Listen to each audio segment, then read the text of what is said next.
U Galeriji Muzeja grada u sredu 1. decembra biće otvorena izložba fotografija Planinarskog sportskog društva Ravničar iz Bačke Palanke.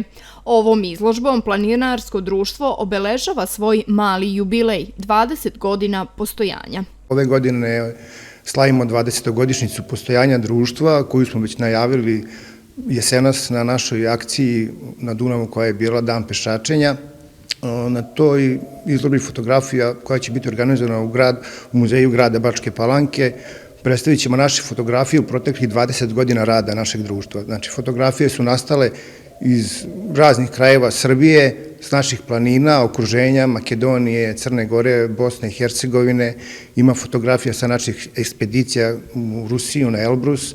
Znači, bili smo u Tanzaniji na Kilimandžaru i u Argentini na Aconcagui. To su vrhovi preko 5000 metara.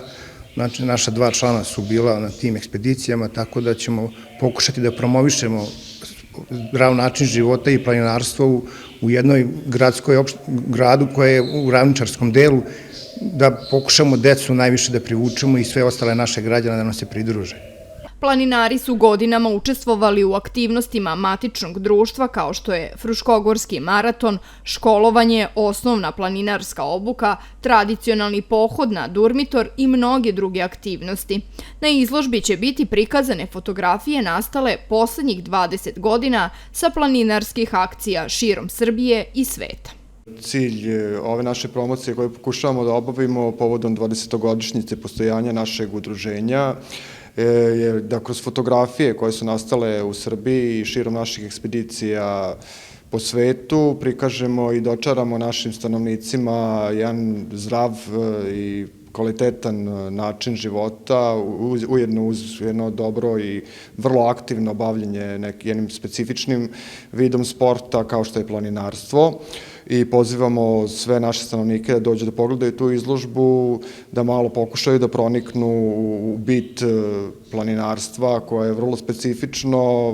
Vrlo malo stanovnika Bačke Palanke je upoznato da u našem ravničarskom gradu, gde je naša najviši vrh Bačke Palanke, nalazi se u nama susednom Sremu, u našoj opštini visine nekih 270 metara, ali hoćemo da pokažemo šta su to ravničari u prethodnom periodu uradili. Popeli su za proteklih 20 godina i neke vrhove koji su najviše vrhovi sveta i prešli nekoliko desetina hiljada i čak i stotina hiljada kilometara svojim nogama.